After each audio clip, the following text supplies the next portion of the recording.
we would like to really thank everyone for joining us tonight for our fourth mental health webinars. This one, the topic is recognizing when to get help beyond the home.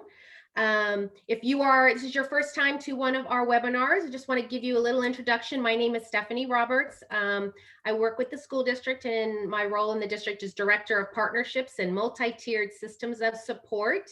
I will serve as the facilitator of tonight's webinar, and I'm also welcoming you all tonight. Dr. Clark was unable to join us tonight, but he extends a big thank you and welcome to those of you that are here with us live and those that join us on the recording, and a thank you to the staff and individuals who are serving on this panel tonight.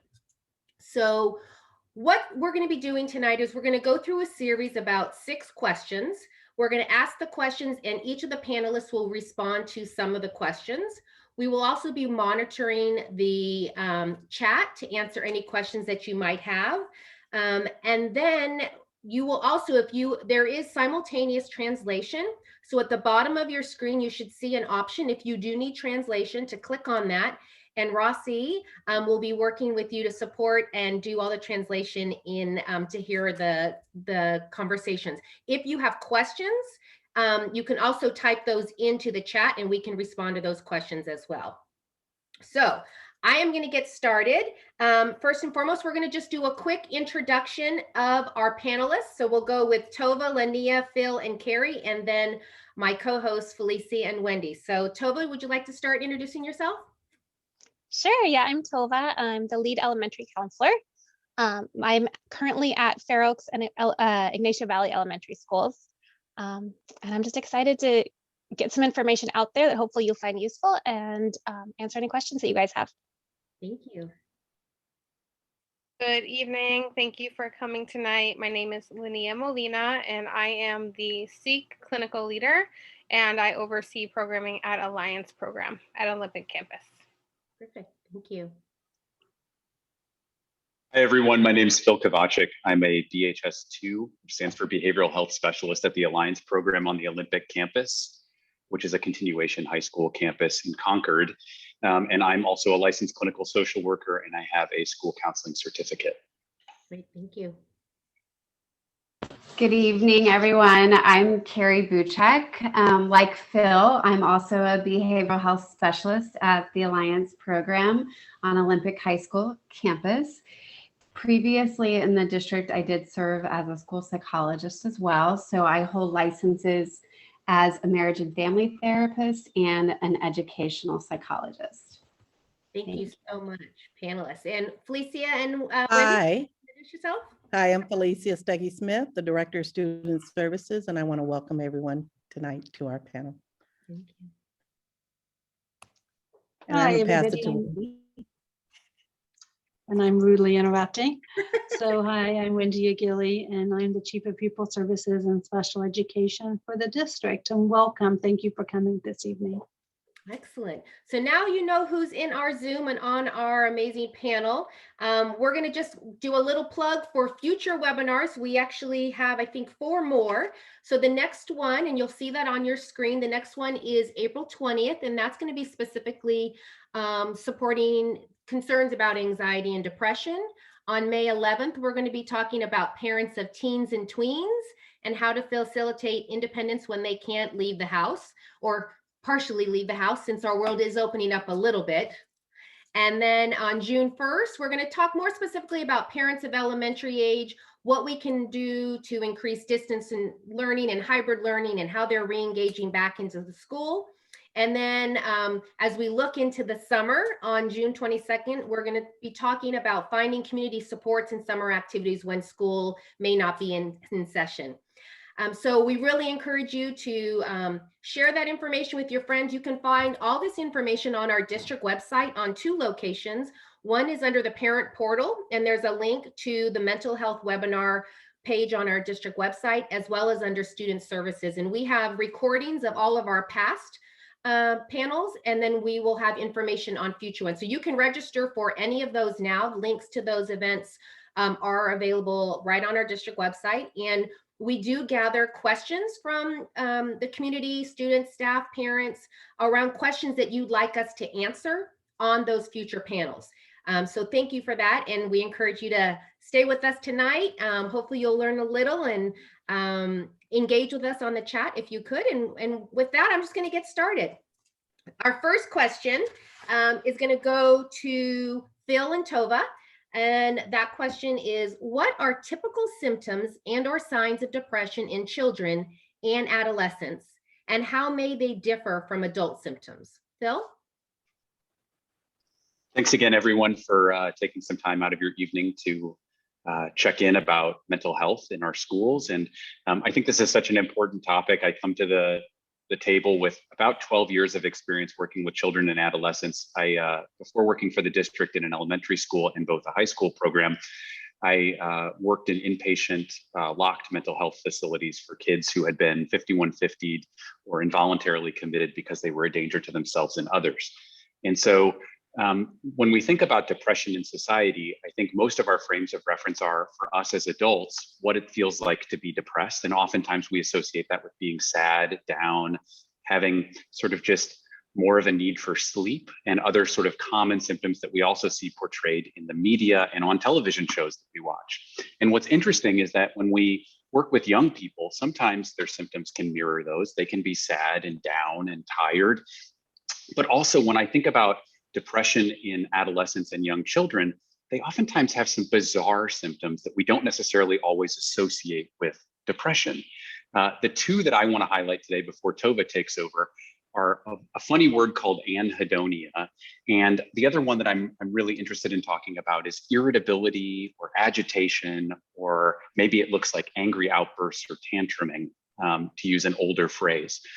To start with the word anhedonia, when we think about the word hedonism, it means seeking pleasure in things that sometimes are healthy and sometimes in the Greek god kind of way are not healthy. But anhedonia means that oftentimes children will lose the zest for things that used to bring them joy. So that can look like kids sort of dissociating from their peer relationships, even if right now they're online peer relationships. I know a lot of kids connect by playing video games together right now during shelter in place. They may lose interest in sports or activities that used to bring them a great deal of joy. And they may just sort of seem generally checked out and sort of lack a lot of interest in things that used to bring them happiness. That can also look like them complaining about being bored all the time. And I know for parents at home, you're probably hearing that your kids are bored all the time and they're tired of doing the same things, especially if you're being really careful about social distancing right now. But I want you to think about things that are a marked shift in your child's behavior. Being bored and being a teenager or being a young person is one thing. Being bored and not being able to find anything that brings you joy is something different. So again, I want to always preface everything that I say with, you guys know your kids better than I do. And as clinicians, we want to help guide you guys to sort of some general guidelines to look for. The second thing that I want to talk about in terms of symptomatology that I think is a little bit different from adult depression or even young adult depression that we see oftentimes with young children is irritability or easily being agitated. And I'm sure most parents have had the experience of taking away an iPad or a tablet or a phone or turning off the TV and setting a limit during this time, and you've experienced some sort of explosion from your child. What I want to really, again, nuance is that what we're looking for is a marked departure from their baseline behaviors. It's pretty normative right now to see children both spending a lot more time on screens and devices as a way to fill time. And the data supports that that's sort of just a natural consequence of all of this shelter in place time that we've had.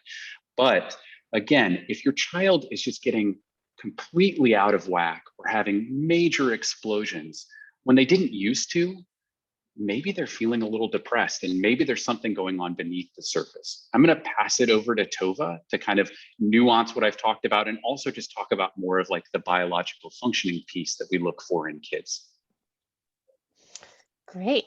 And I'm just going to name that we're going to use terms like caregiver and child, and just recognizing that families are really diverse. And so we're going to try to shy away from using parent, and just, we're so appreciative that our children have such diverse families that are here to care for them. And we're so glad that you're here And so I want to just kind of put that out there also to start. And as Phil said, we really expect that you're the experts in your child.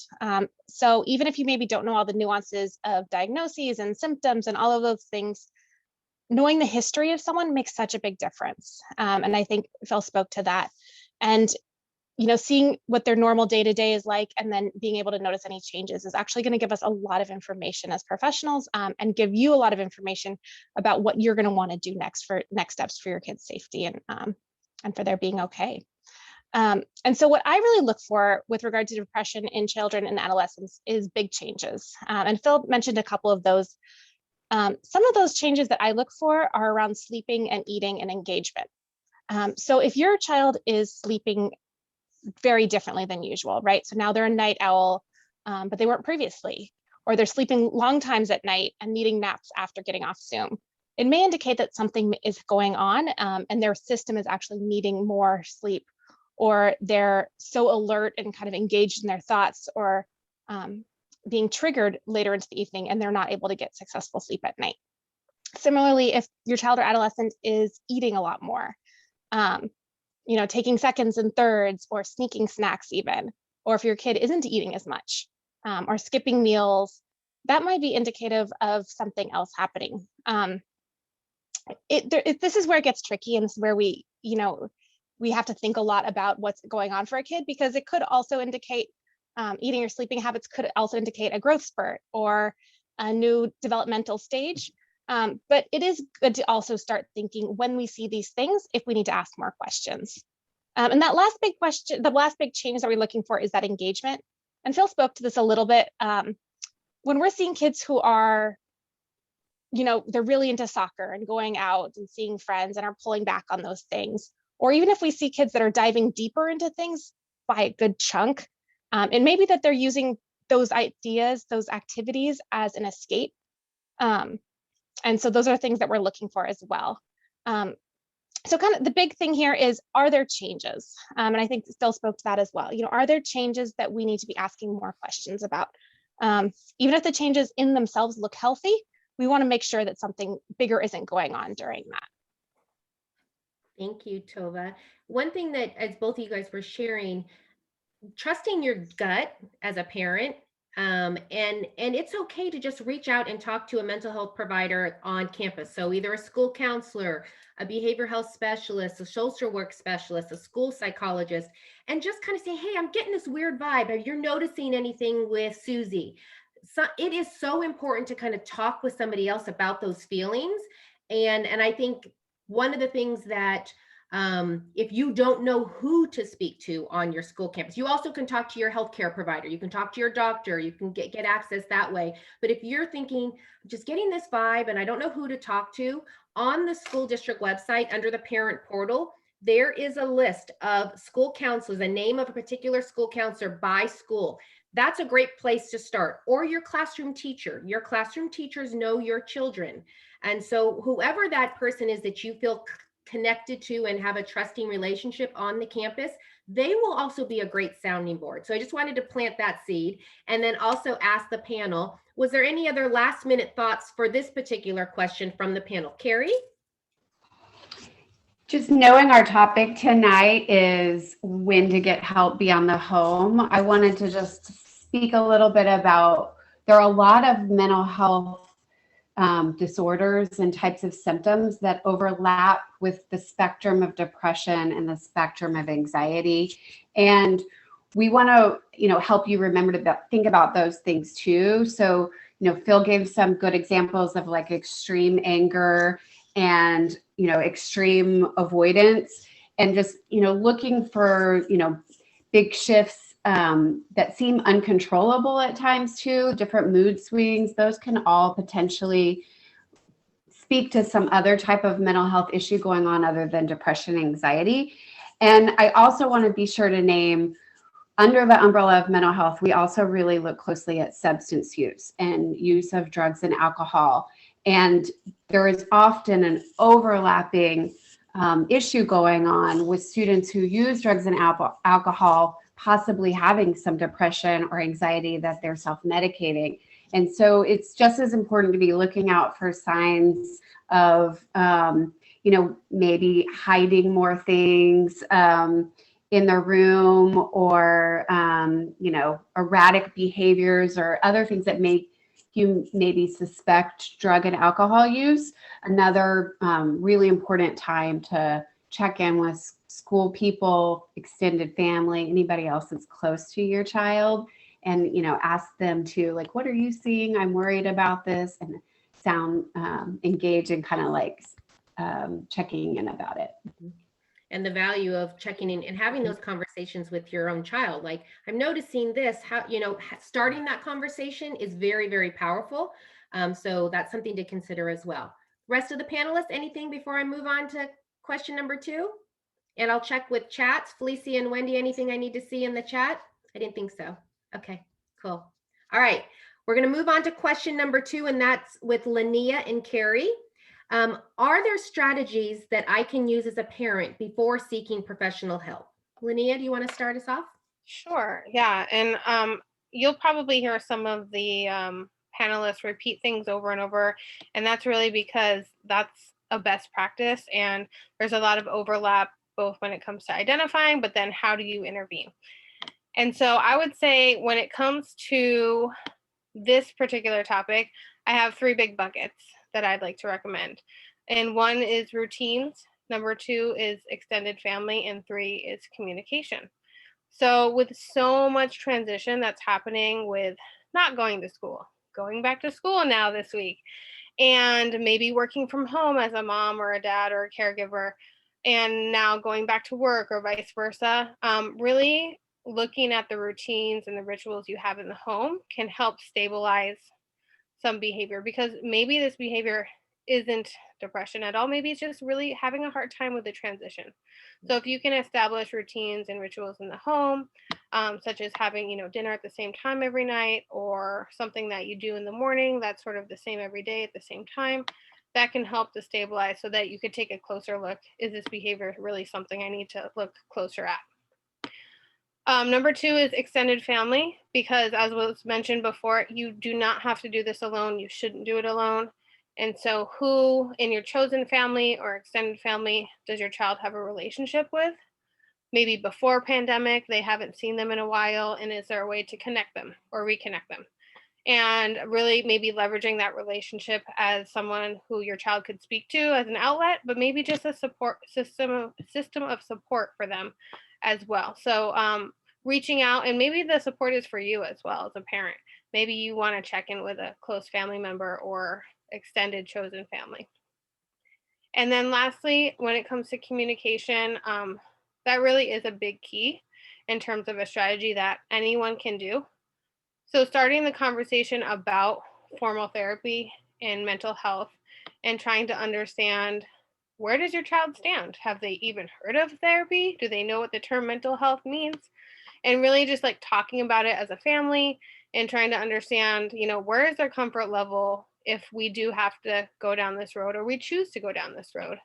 And really that helps to normalize and destigma this concept of getting help. And then, as Stephanie mentioned, those check-ins that you do with your child, that's a great, super powerful intervention. Just asking, how are you? Maybe like, what was a highlight of your week, but also, was there anything challenging that you felt you went through this week, and opening that door to your child talking to you. So those would be, I'll stop there because there's probably a lot of others, and I'll pass it to my counterpart for the rest of the question. Carrie. Thank you. Thank you, Linnea. What I really like about the 3 buckets is that they're both really proactive strategies that you could use without any concerns in the home, but they're also something to fall back on if you start noticing concerns. And I'd like to start with communication, and I think that's a theme you'll hear us talk about under different questions tonight. Finding the way to talk to your child about their feelings is really hard as a parent, right? And I want you to know I'm speaking as a clinician, but I'm also speaking of a parent. As a parent, I have a preteen and a teenager. And I know firsthand that when I want to talk to my child, it's not always when they want to have a conversation with me. And it really starts with timing and reading your child and figuring out like when's the best time of day and the place and all of those factors that you can help them feel comfortable and engaging in what may be kind of a difficult or unusual conversation for them. We're asking them to be vulnerable, share their feelings. And I know that if my child's grunting at me or like turning away, he's not in the right space, and I need to kind of like work with him later. With teenagers, it's often much later in the day when their brains are very active. And with the conversation just about how are you doing and how are you feeling, what's going on in your life, we want to make sure that we're really able to be present and listen with trying to hold that parent voice that we really want to jump in with. I know I'm really bad at it sometimes of wanting to give like some logical suggestions or having my judgments or concerns, but what our children really need is for us to listen compassionately, and then they're much more likely to continue to open up. And if we can also listen with the spirit of being able to tell them that their feelings are important and help them know that whatever is going on with them, they're not in it alone. We are here to be in this journey with them, and to like even make plans for having follow-up conversations. If they like reach their tolerance, I'm like, I can't talk about this anymore. That's okay. We're going to come back to it, and pacing those conversations out. And I would also say that it's important to kind of always highlight, what you love about them, what they're good at, their positive traits and their resiliency, and to praise their efforts that you see them making even through hard times, right? When they can feel really seen and appreciated, that certainly helps them feel connected and supported by you. Just like what Linnea said about structure and routines, there's so much we can help them with like action steps, but we really want to partner with them and ask them, what do they think they need that will help them? And they may not know. So you can make some suggestions and then see, where could maybe they allow you to support them, or where do they need you to step in and provide some structure for them. And then, thinking about like, where are people's basic needs? Where is your child getting their needs met? Where is their connection need being met? This time of isolation in this year has been so hard. And, online friends and gaming interactions is helpful, but it often isn't enough. And we know that because as parents and adults, like we've been suffering too, right? So we can see how hard it is when we're not connecting. And our brains are just made to connect with others. And so trying to think creatively about like, how can you get your child together with somebody that will like bring some joy to them, and maybe somebody who laughs with them and gets them feeling good, whether it's friends, extended family, anybody you can access to support them. And then I would also say it's really important to find ways to get your child moving physically. We know that exercise, physical activity, and being outside in nature is kind of our natural antidepressant that we have available to us, and it's safe. And really exercise in any form boosts your mood, boosts the, neurochemicals in your brain. So if there's an activity that your child enjoys doing with you or your partner or somebody else in your family, to go on a walk together, go on a bike ride, just dance around the kitchen, anything that can get that sweat going, that can really be a good mood booster to remember, and that they need a ritual for how to do that in their like daily and weekly routine. The other thing I think about as a basic strategy is self-soothing. So think about your 2-year-old having a tantrum, and man, those pacifiers were just like gold for that time. That's because it was so soothing and like taught your child to self-soothe. And sometimes our older children also need help learning how to self-soothe. And so what do they have available in your environment? Do they have some pets that they can spend time with? Hot showers can be really helpful. Anything that like taps into what they like from a sensory basis can be really good. So just to support them with access to those things. And then the last thing I'd like to say is just to always remember, like Stephanie mentioned, to consulting with the teacher that's in your child's life who knows them, so that they can give you feedback about how they're seeing your child outside of your home. And also going, taking them to the doctor and just having a physical, checking in and making sure that there aren't any other like biological or physical things going on to rule out. Those are just really good initial steps before you consider maybe moving into like, okay, how do I find a counselor or a therapist for me and my child to work with for any concerns. Thank you so much, Carrie. One of the things that you were sharing is, sometimes we have students that are just talkers. I mean, our kids are talkers. Like I've got one child, I've got a 19-year-old daughter. She's a talker. My son doesn't say anything. And and it's a different conversation. Like she'll just talk for hours, but that's how she gets out her feelings and she knows. My son, I have to kind of pull from him. Some kids are really good at writing. So letter writing, journal, like that was when I was younger. My dad and I just did this the whole time. And the only way I felt heard was writing him a letter. And he was able to hear and see that, and then a conversation. So whatever medium of communication between you and your children, find what works for that child, because you want that opportunity for them to share if they're feeling sad or depressed or anxious. And if you're not having those regular conversations, whether it's via a letter, via a discussion over the table, it's going to be harder for them to reach out and say, hey, I'm really not feeling so good. And I'm having some thoughts that are not so, they're making me nervous and scared. So those are just two things that popped up for me. For the rest of the panel, anything that you want to add to this particular question? Phil?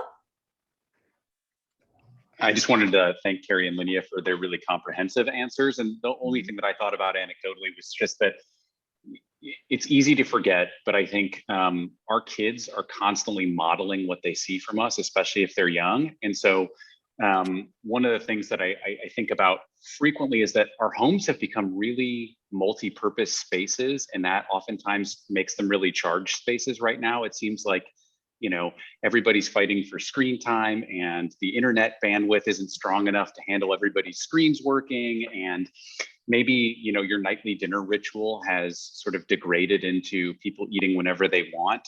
And so I think children do crave structure and they do crave routine, but also the way that we as adults and caregivers model our own self-care can be really our children perceive that. And so if you're having a bad day, I think the way that you self-soothe in front of your children, they're picking up on that.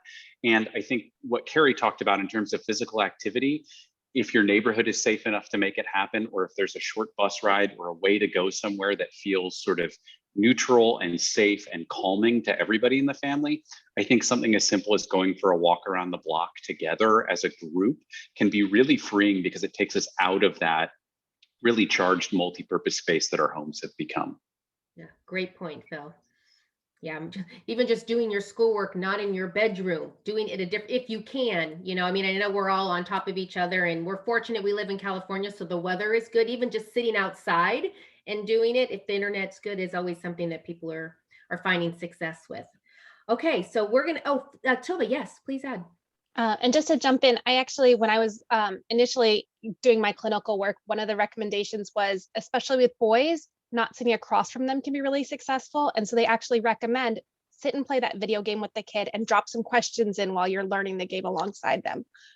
If you have a car, going on a car ride, when you're not staring face to face with a child, it can be a lot less intimidating and much more successful conversation. Great point. I know some of my best conversations with my teenagers have been in the car when they picked them up from a practice. And so that's what I miss when now they're driving. Oh, crazy. Okay, so we're going to move to question number 3. I don't see any things in the chat, so we're good. Number 3, this is going to go to Tova, Phil, and Linnea. What signs will my child show that could signal that I need to get professional help or to get them professional help? And what signs or symptoms require a more urgent care? Tova, you want to start us off? Yeah, so I'm just going to start with the idea of needing more help.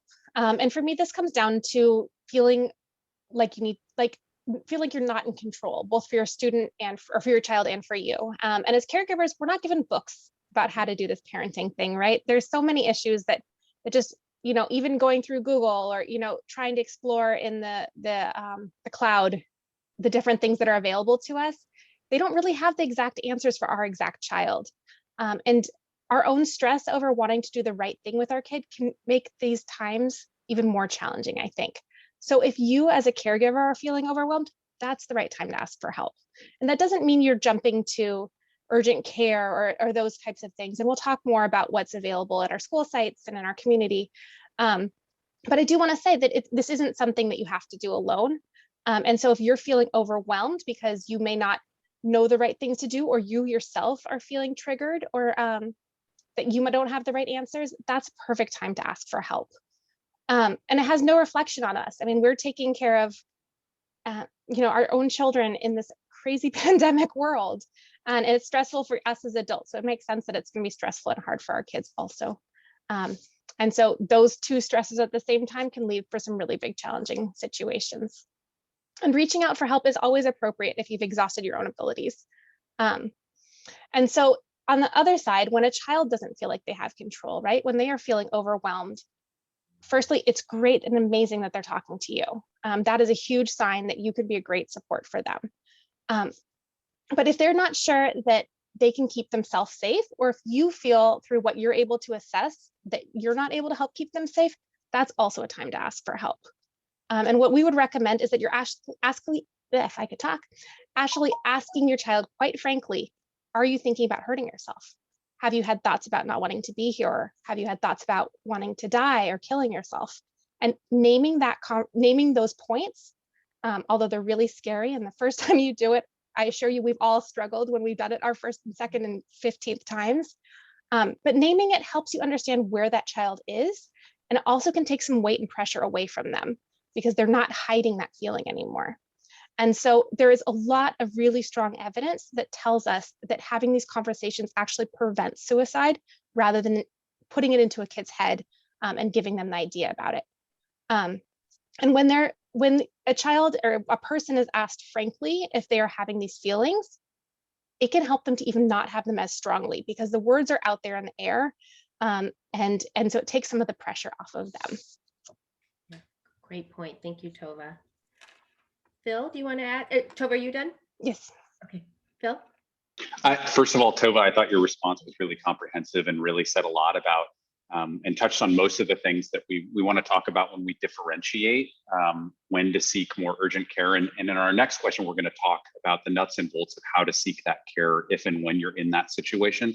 I think Carrie and Linnea both really highlighted really clearly that you're going to hear this whole sort of talking about communication thing over and over and over.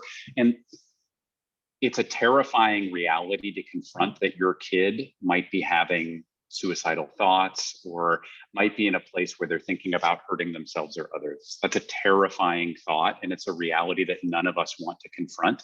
And I just want to, sort of stamp what Tova said in the sense that it's extremely terrifying, but also it can be extremely soothing and calming for your child to not be alone with their experience of this awful feeling that they're having. The other thing that I wanted to offer too is that as somebody who has talked to a lot of young people when they're feeling suicidal, yes, there's an edge to it where at first it's like, oh my God, I love this child more than I love myself, and I want to take care of them and keep them safe. But I also want to normalize that adolescence is a really tough period in terms of reaching psychosexual development, peer relationships, being stuck at home now during this pandemic. There's a lot of contributing factors. And I think the most important thing that we can be is allies for our children, and we know them best because they're ours, or if we're the caregiver to that child, we've been around them for a long time and we have a vested interest in their happiness and well-being. But I want to encourage that if you hear your child say things like, I wonder what the world would be like if I wasn't here anymore, or if they're expressing, sort of vague suicidal comments, that your role as an evaluator is a really powerful role. And it's just to take a caring and non-judgmental stance can be really helpful. And I would just encourage that just because your child expresses those feelings doesn't mean your child is going to end up in a locked psych ward, and that this is going to sort of be a mark on their record or impact any of their developmental trajectories. Kids can have a really bad day at a really finite point in time. And as a clinician, what our job is to evaluate whether or not there's a risk of imminent harm or a risk of sort of just general big feelings and sort of a slower build up to this point. And so I know that's sort of nuanced and hard to tease out, but I guess I would just encourage that we talk to kids all the time in our professional lives who feel suicidal every couple days, and it doesn't mean that they act on it. And so I guess I would say that for follow-up with your child, if they say something like that, the first thing is to try and be as calm as you can with your child, and to just thank them and be grateful for their ability to communicate with you, but also to ask some follow-up questions.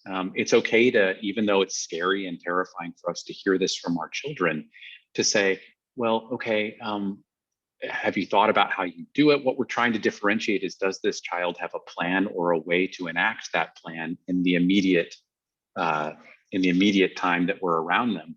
Or is this just sort of a set of very difficult feelings that they're struggling with but don't plan on acting on? And the more that we can differentiate between those two, it really helps us identify when we need to seek a higher level of care and support versus maybe reaching out to a school-based provider or reaching out to a pediatrician.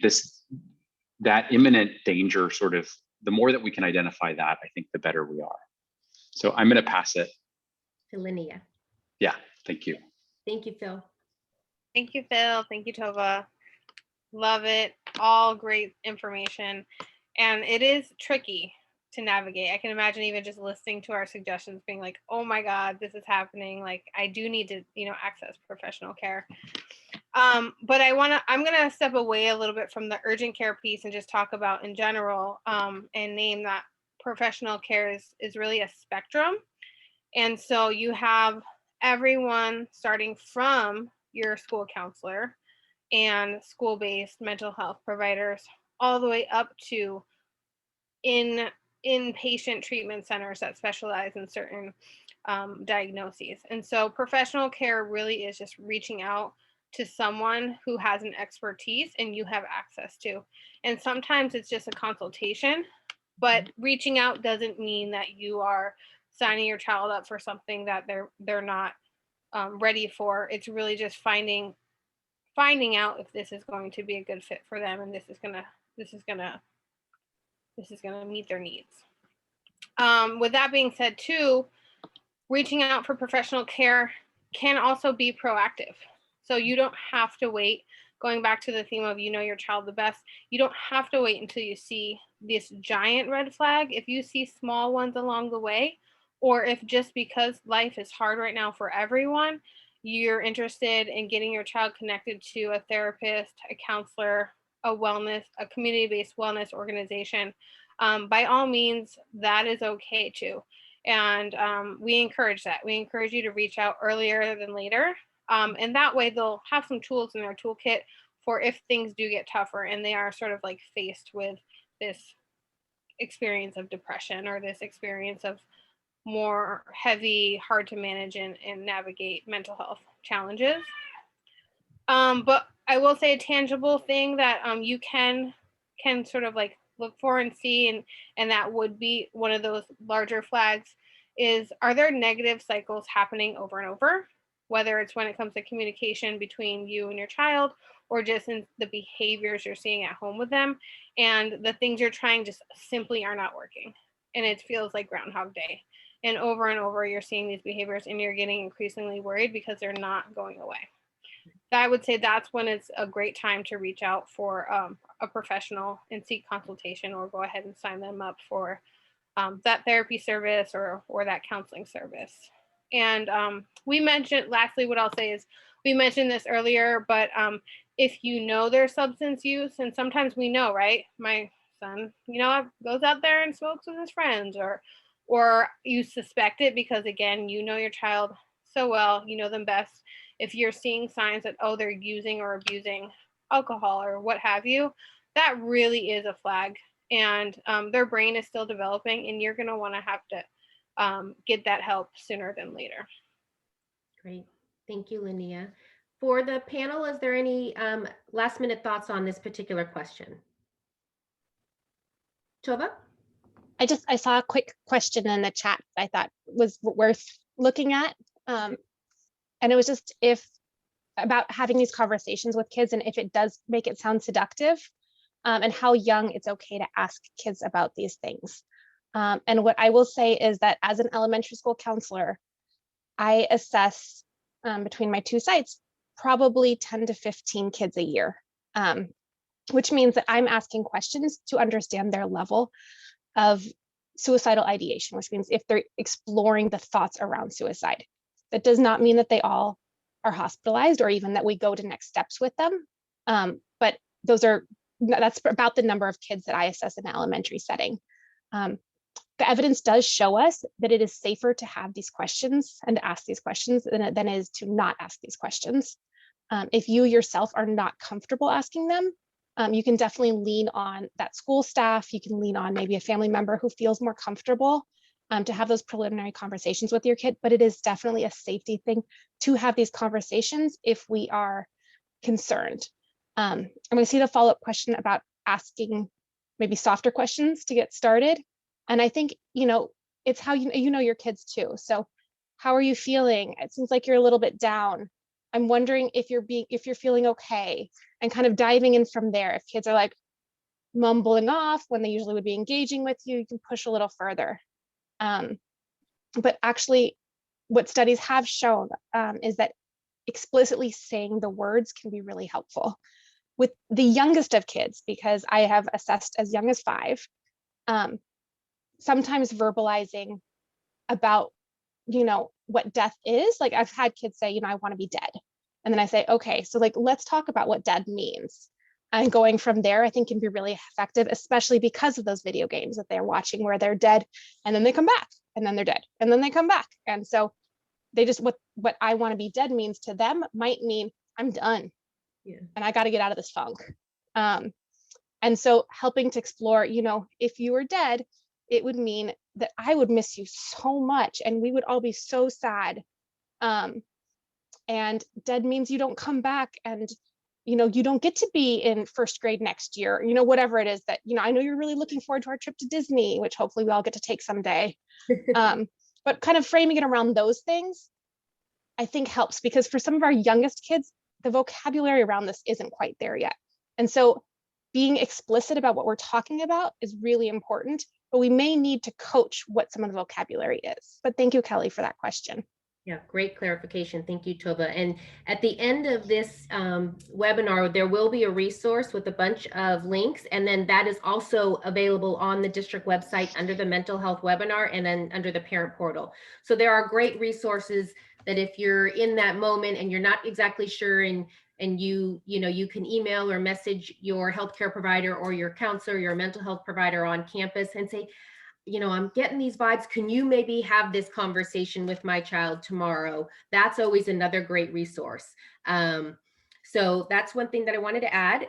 This is a great, I literally am going to go back and watch this recording and then share it with like so many of my friends, because the conversation and the questions that are coming up are so important right now, especially in light of our students re-engaging back into school, and there's going to be new movements and they haven't seen their friends, and so there's a lot of changes. So I just appreciate everyone's feedback. I thought Phil, did you have one more comment you wanted to add?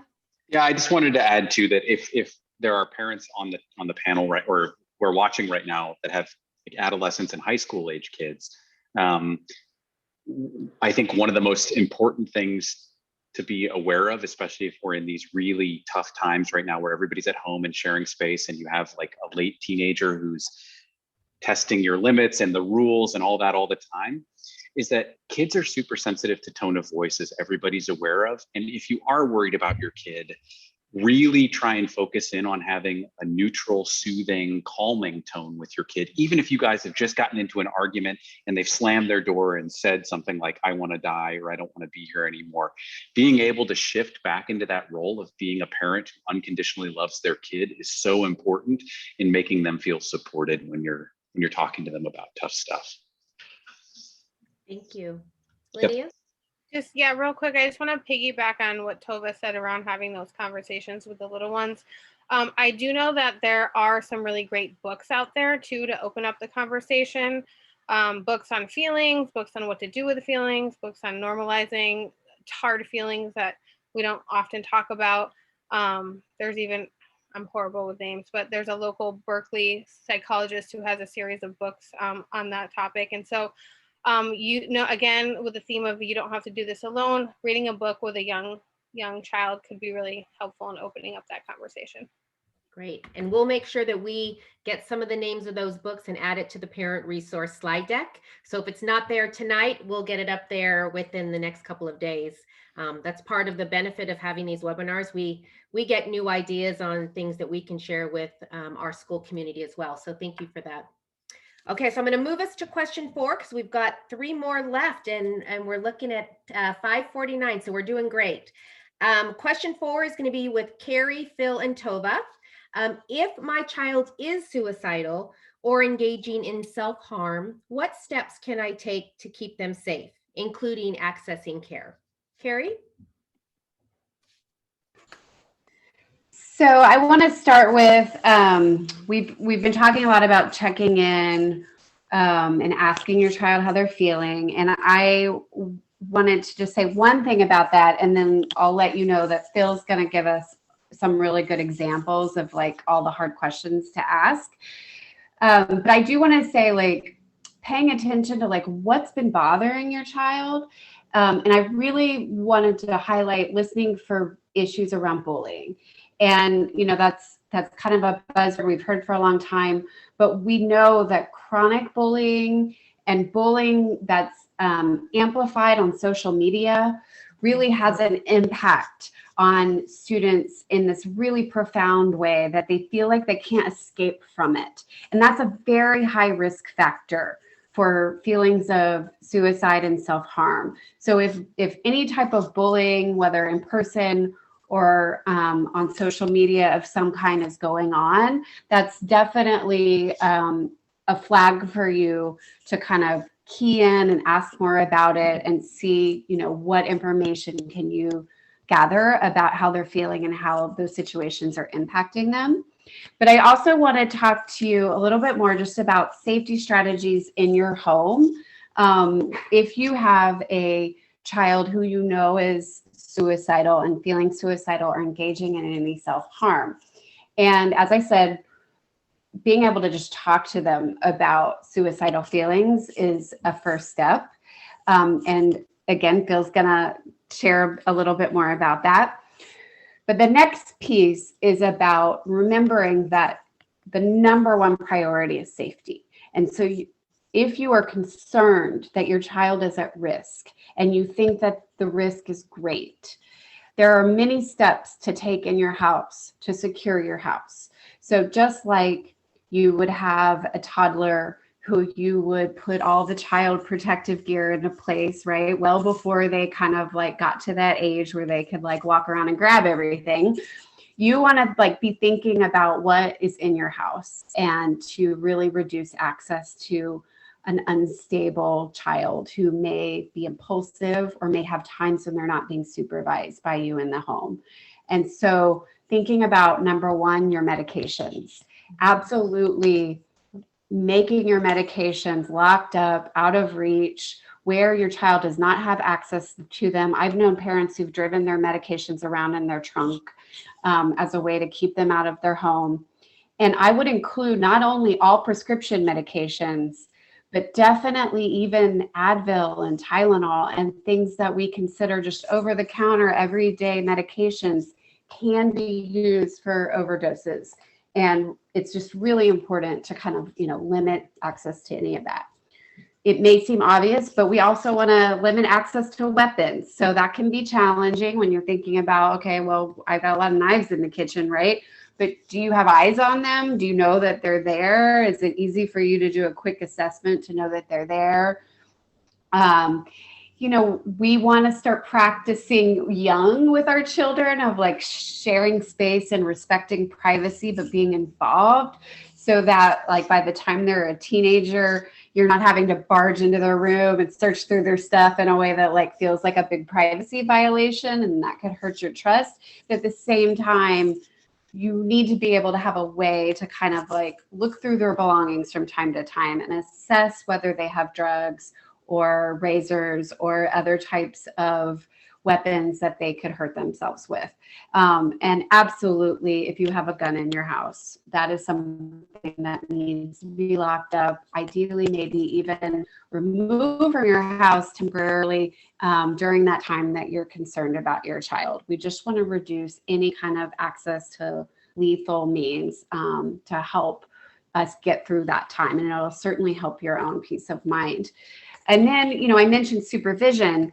As much as possible, if you have a child at home that you're concerned about, you want to increase supervision in whichever way possible. Knowing where they're at, not leaving them alone. If they are suicidal and they're reporting that they're suicidal on a daily basis, and you're checking in with them about like, is that going up? Is it going down?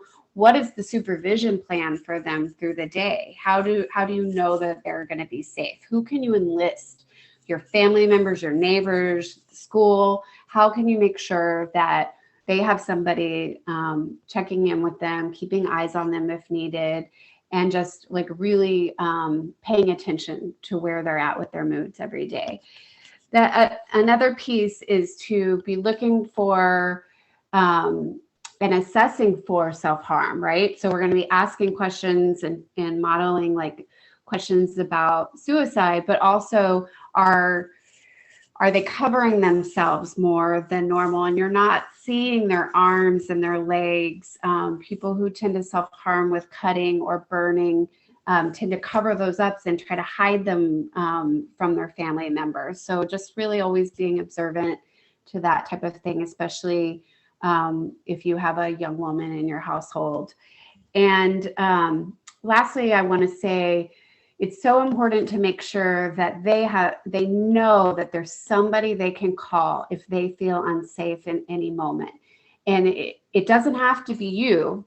You can ask them who would they feel most comfortable calling in that kind of crisis moment, and make sure that they have access to that phone number, whether it's a family member or a friend.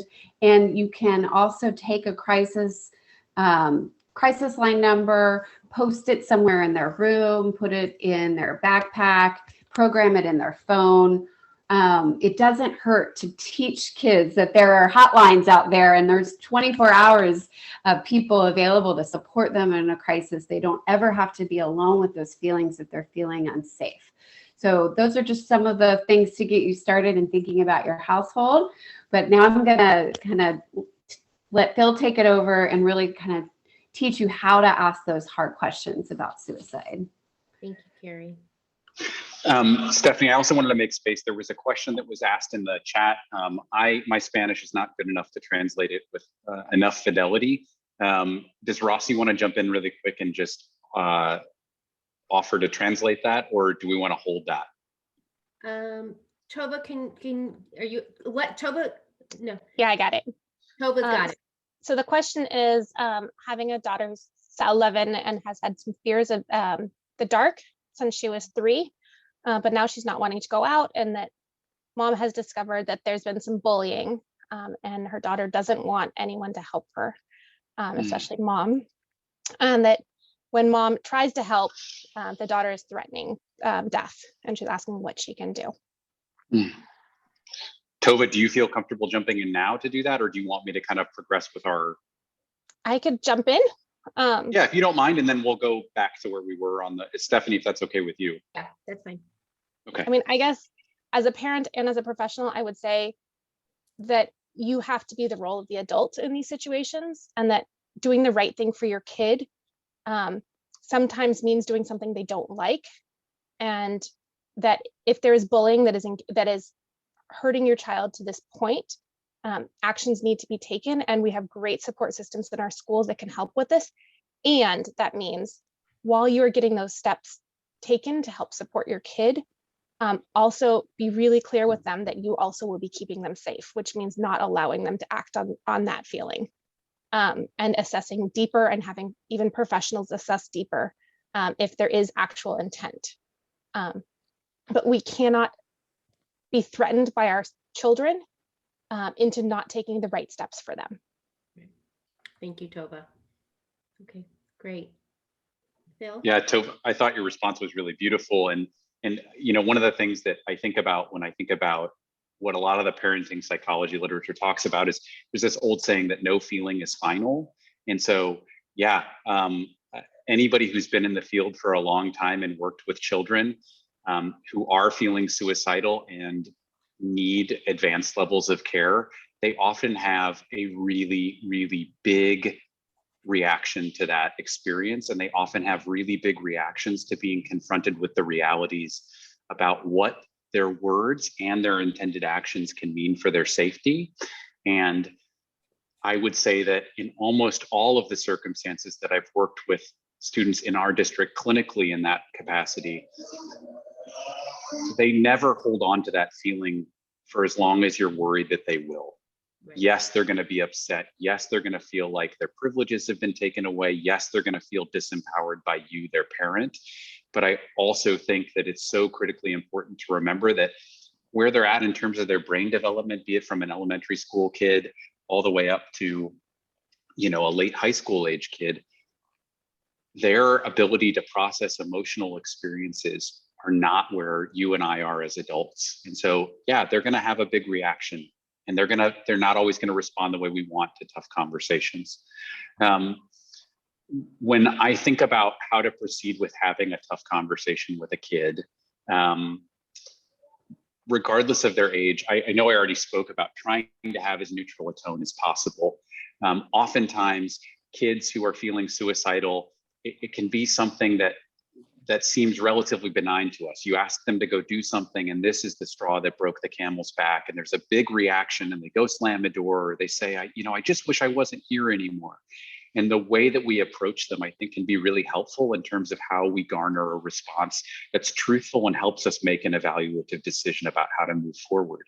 So as frustrating as it may be to have a door slammed in your face, or to get screamed at, or to have your child totally disengage from regular communication with you, when we approach them with a loving, non-judgmental stance, and I'm going to use the word curiosity about how they're feeling, it's a lot harder for them to reject our support as parents and as care providers. So when I'm talking to somebody who I'm worried about, my questions are usually in a supportive, as neutral tone as possible. And if we can't do neutral, as loving a tone as possible. I've worked with some clients for years, and it's not uncommon for us as therapists to have big feelings about our clients wanting to hurt themselves. And the way that we communicate those big feelings in a loving, caring way is a really important way to help our clients feel supported when we're evaluating for their needs. And so I oftentimes will approach with curiosity and say, hey, you've been really down lately, and maybe I noticed some scratches on your thighs or your arms when we were at the pool, or maybe I overheard you talking to a friend talking about, how this one guy at school is being such a jerk that, you would rather die than go to school. To reference the bullying example that we just heard.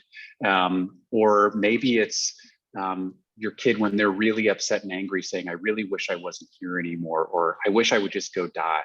Or maybe it's anxiety about an academic expectation, for our late high school age kids applying to colleges and universities remotely right now, and all the stress associated with higher education and post-secondary education.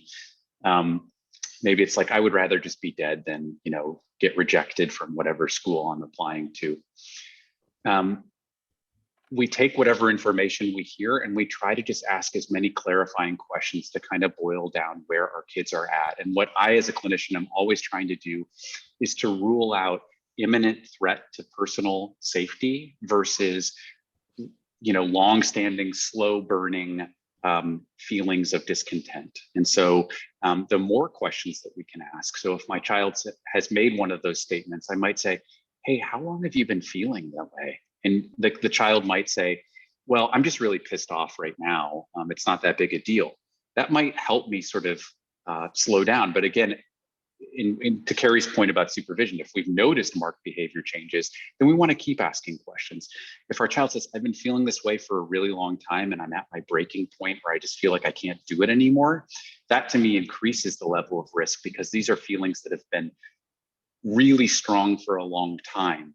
And then my next set of questions might look something like, well, I understand that you're feeling this way.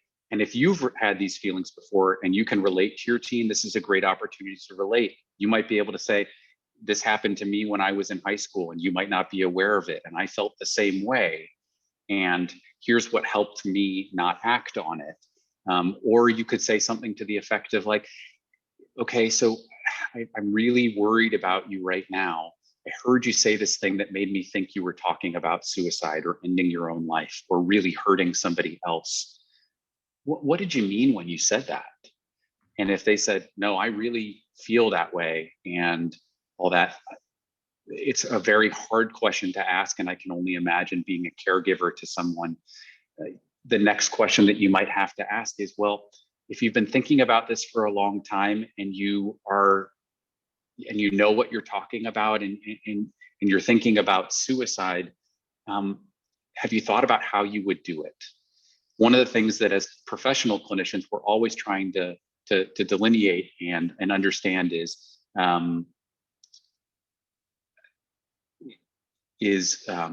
sorry, I lost my train of thought there for a second, but we're trying to just understand risk.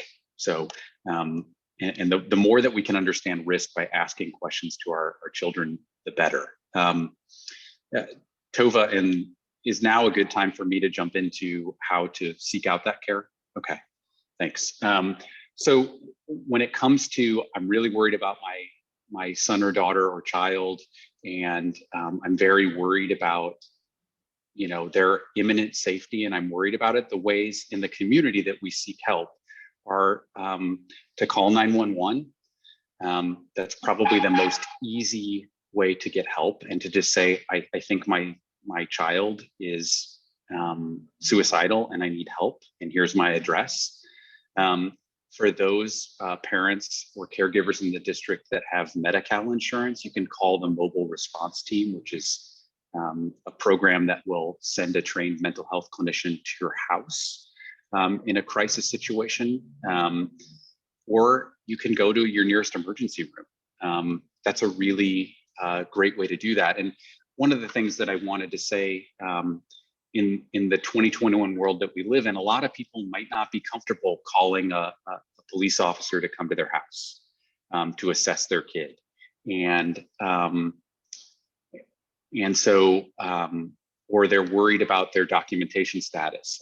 In those cases and instances, I would just recommend that you go to your nearest emergency room. And I think based on what I'm seeing in the chat right now, if you believe that your son or daughter is having a mental health crisis, you want to dial 911. You don't want to dial 211, because what we're really assessing for is this person at an imminent risk of hurting themselves, and I need help as soon as possible for that.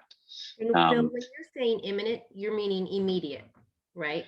Yes, I'm meaning immediate, or I've had a conversation with my child and they're not able to contract for safety with me. So they're not able to say to me in a conversation, parent and child, hey, just so I'm understanding this, you're feeling this way right now. You're feeling like, you wish you weren't alive, but you're not planning on acting on it. So for the next 24 hours, we're going to spend a lot of time together, but I don't think I need to make that call. It can wait till Monday morning when I talk to your therapist at your school site. But if they can't contract for safety and they're saying, I really want to hurt myself right now, or you're having a screaming conversation between a locked door and you're not sure what your child has behind that locked door, then I think you should reach out for immediate help. Thanks for clarifying that, Stephanie. Tova, did you want to add to anything on that, or did you already respond? Yeah, I just had a quick piece because we wanted to give information about the schools and what support we have at the schools if we're needing kind of that next step of support. And I just reiterating, these are not easy conversations. So the best part about how our system is created is that you are not the person who decides if your child ends up in a hospital. What happens next? So when you call 911, when you walk into an emergency room, when you call mobile response, when you contact our schools, someone else evaluates before that step is taken. And so you don't have to be sure that a kid needs this level of support. You don't have to be sure that they're even suicidal. You can just say, I want my kid assessed. And that person then has the responsibility to do that thorough assessment. So as a gut response that we've talked about earlier, as a caregiver, if it feels off, ask for help. And that's what we're here for. And so just in terms of who is on our sites. So on sites, we have counselors, we have behavioral health specialists who are able to access sites, even if they're not located there typically. And there's psychologists assigned to every site. And even if you do not know these people on your child's site, you can contact your admin, you can contact your teachers, you can contact your ASP staff, and they will have access to these professionals. And as a counselor, I can tell you, we'll get on that call pretty quick. And I know that as I'm on 2 different sites, but if there's something that's happening at one of my sites, I'll just jump over. And luckily my 2 sites are on the Monument Corridor and just a quick hop from one to the other. So that is, something we're able to do within our district. And I just wanted to also say that, as Phil was speaking about calling out for these assessments to happen, if you are waiting for an assessment, that's when you will also do those safety steps that were talked about earlier. You make sure you lock up those things that are unsafe. You make sure someone has eyes on a kid at all times. You talk about them. You talk to the kid more, right? You talk about why their safety is important to you. You remind them that you're proud of them, that they're not alone. You remind them of the important people who are in their life that care about them. You can even say that you're nervous and scared, but you know that your family is going to get help. And one thing that Phil was talking about that actually reminded me of a cool tool that I use with my kids and my partner, my colleagues, is feel, felt, found. And the way that it works is, I feel you. I have felt that before. And what I found is, so I feel you that life is really stressful right now. I've felt stressed in my life. But what I found was when I talk to someone who cares about me, I'm able to accomplish really great things. So, and you can use that with anything, right? I feel you. You don't want to go out to dinner tonight.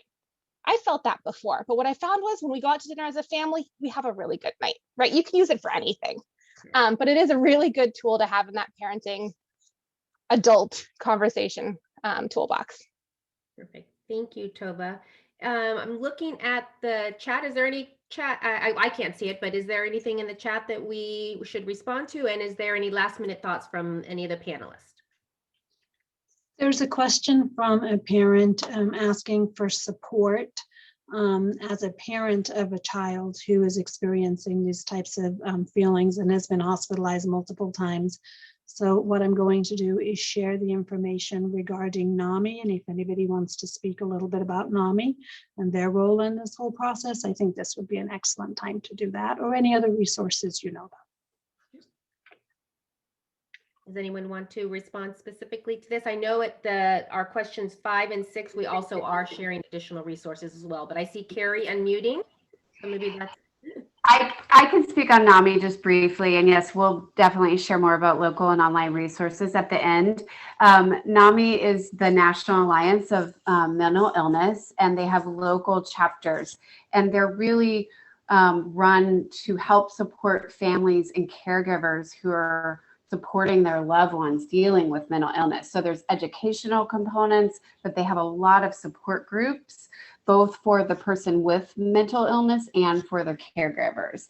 And so you can look them up on the web, find the local chapter, and ask them what support groups they have currently. And then hopefully when we get to the last question, I can tap into maybe some other things I know about in Alameda County. Awesome. Thank you so much. Yeah, And and Stephanie, also just based on folks' insurance, I know that Kaiser, which is the largest healthcare provider in the Bay Area, has support groups for all sorts of things. And so reaching out to your health insurance provider, depending on what your insurance is, can also be a great way to access care and additional support beyond what NAMI can offer. Perfect. Thank you so much. So let's go to question number 5, and this is for Linnea. And as we're doing this, we're also adding some additional links into the chat. So those are some available as well. So for Linnea, how do I navigate accessing community-based therapy or mental health? Or how do I navigate accessing community-based therapy, mental health, and wellness services? Thank you. Yeah, and we keep referencing that that slide that we're going to show you, and we do have a beautiful series of slides that has specifically when you want to access community-based therapy, and then there's how to get just general support services. So I just quickly, because I know we're running out of Linnea, what, Mario, do you think we can put the slide on while Linnea is sharing that so that we can have that as a reference? that would be great. Yeah, that would be Thank you, great. Linnea. While that slide is going up, I'll quickly say this process is intimidating for everyone. And depending on the cultural dynamic or the family value system, there may be barriers to just getting this into the conversation of the family and normalizing it within the family unit that we're going to go outside of the home and seek this help. So just letting you know that it's not the easiest process to navigate. Beautiful. So I just have a few staple resources that kind of get you started when you're specifically seeking therapy. And so this slide right here, 1, 2, and 3, if you have Medi-Cal, the best and first place to start is to call the access line. Every county has a version of this. And so you can actually Google like Contra Costa access line or Alameda County access line.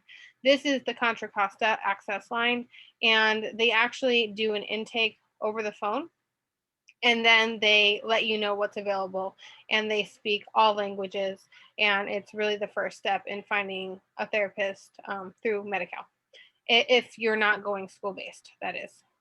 Secondly, there was a question earlier, is it 911 or 211? So when you're sort of seeking out this care and it's not imminent and it's not immediate, 211 is beautiful. You go on this website and you click around for resources, and you actually see, this is a little screenshot of, they have housing, they have food, but they also have mental health. And so you're going to want to go the mental health avenue and see what resources are on there. And then lastly, if you have private insurance or Kaiser, you simply start by calling that number on the back of your card or calling up Kaiser and letting them know what's going on, and they will guide you through the process, which again, probably will feel very foreign and challenging. Know 2 things.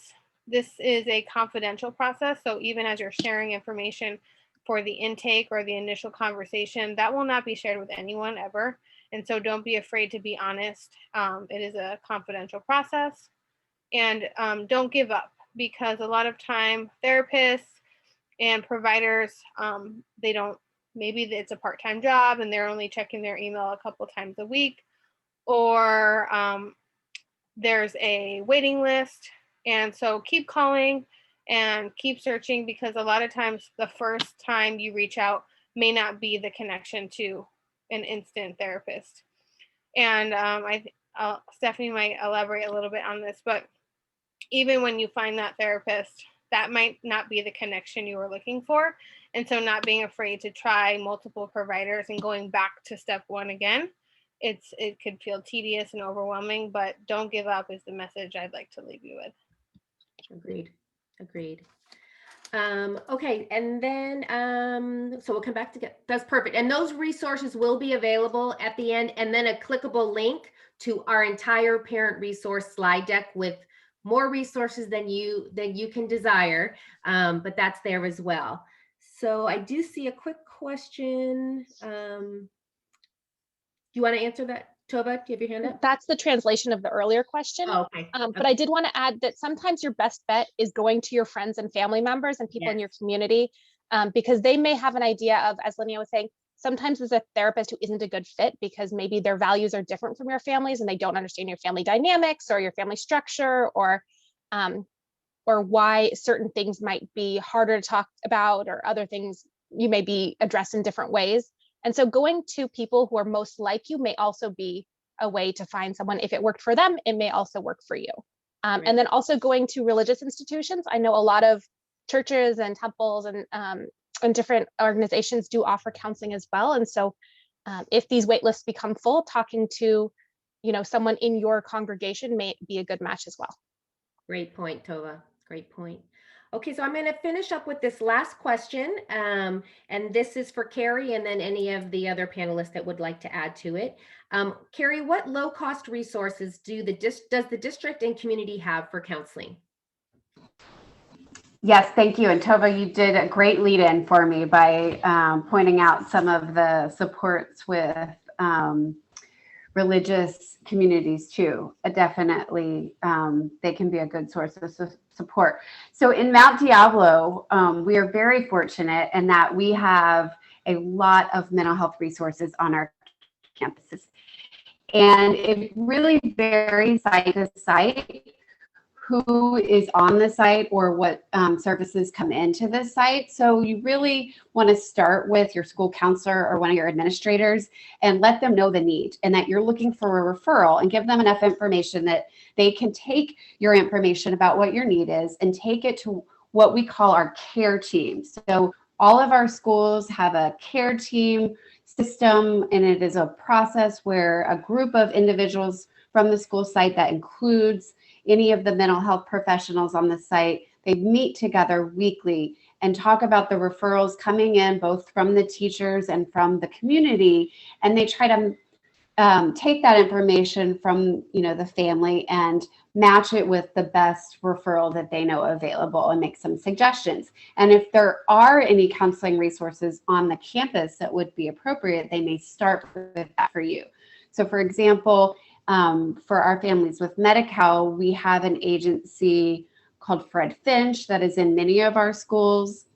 Some of our schools have behavioral health specialists serving the Medi-Cal population. And then we also have a district counseling clinic where our school psychologists serve our Medi-Cal population and are able to follow the students school to school as they matriculate through the school. So that can be a really good option too.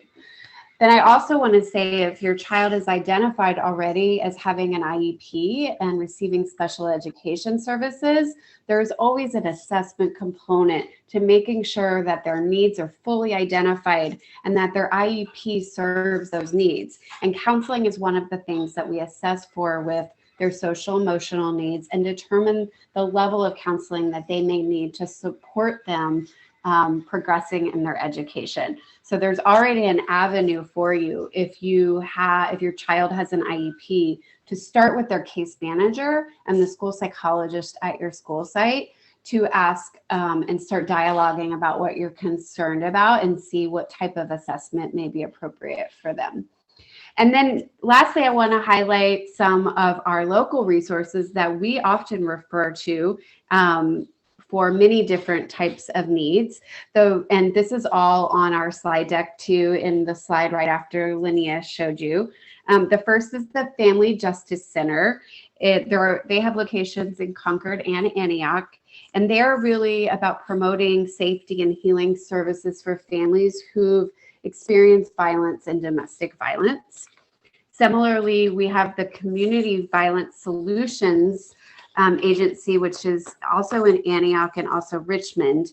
And they also specialize working with sexual violence and sexual exploitation of youth. So both of those service agencies provide assessment, counseling, and some case management and other referrals.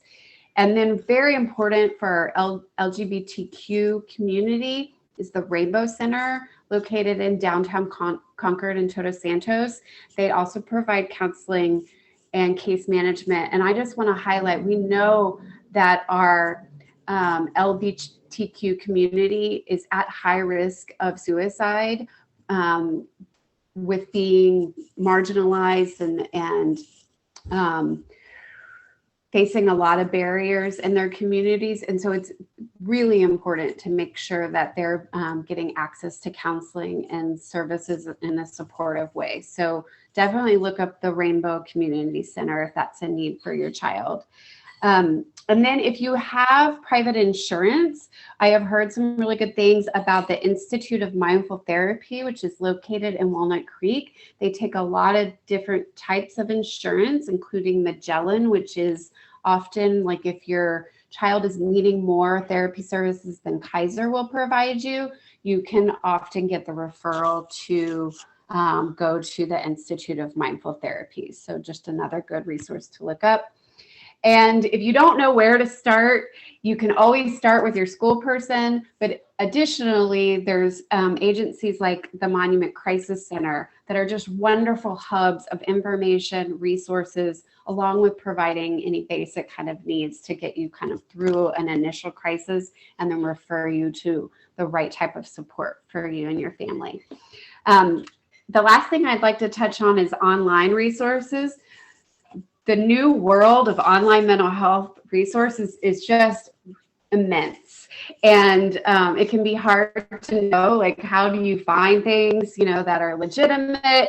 What is the best resource for you? So I just wanted to kind of shout out and highlight that at Olympic High School, we have a wellness Instagram page.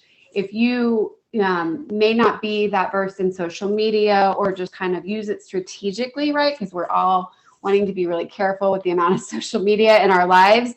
Their Instagram has really kind of blown up to have a lot of really good resources on there. And so if you look at our page, it's at Oli Mindset. It's also in the slides. You can look at who we follow, and we don't follow students. We don't follow families. We invite anybody to follow us, but we follow resources that we consider to be legitimate resources for the mental health community that are both local and online. So it can be a good place to just quickly look through a long list of options and see which ones may apply to what you're interested in. And just to know that some of those pages, if you access them through the social media, in addition to going to the website directly, there are a lot of really good images of the types of things we're talking about tonight. For example, there's an account called the Depression Project, Real Depression Project, and they give really excellent examples of how to work with your child around depression, how to understand what self-harm is and why people engage in self-harm, and then who to call. And we also have a lot of crisis numbers listed at the top of our resource page as well as in the slide deck. So knowing that there are many types of crisis lines out there, there's also something called a warm line, which means that you may not be in an exact crisis, but you need to reach out and talk to somebody. And that's what we call a warm line. So those numbers are listed for you too. And I just added a link to the full slide deck that's available. And then we will also, that will be updated on our district website as well. So thank you for that.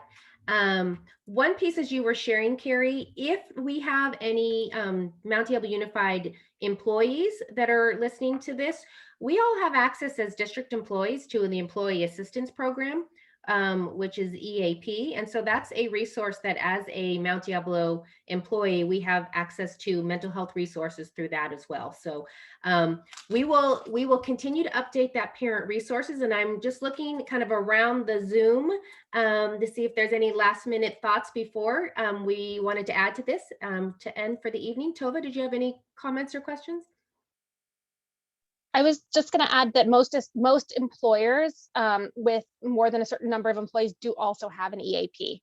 And so it can be a really good resource. It is free, up to 6 sessions of therapy for any topic, for each topic, for anyone living under your roof as an employee.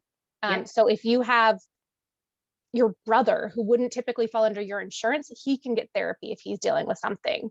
And so it gives a lot of really good resources, be about grief. It can be about any sort of thing along those lines. And then the other local resource that I I may have neglected to send to you to get onto our sheet is STAND. And STAND initially was Stand Against Domestic Violence, but they have partnered with Family Stress Network in the last decade. And Family Stress Network was a child abuse prevention network. And so together, they are working against violence in the home towards children or partners. And we just know that during the pandemic, there's stress all over the place and that incidences of abuse are rising. And so we just want to also name that that is a resource to get all kinds of things, but they also offer counseling and support groups. And so that can be added to your repertoire as well. Okay. So I'm looking to Wendy and Felicia. Are there any last minute questions that have popped up in the chat before we close for this evening? So, no, okay. So we just want to thank you for spending this hour and a half with us. And I just want to thank the panelists on behalf of the school district. This was invaluable hour and a half. And I would encourage anyone who's watched with us live and or on the replay, feel free to share this link with somebody who you think might be beneficial. I think there is a lot of good information, validation of how maybe some of us have been feeling, made us a little nervous, but also like, okay, at least I'm not alone. And I just thank you for spending this evening with us and encourage you to share this with friends and come back on April 20th, because we'll be having our 5th webinar, and that's going to be specifically on anxiety and depression. All right, so with that, thank you for joining us, panelists. We'll wait just for a little while because he'll stop the recording. And we wish everyone a good evening, and we hope to see you back in April.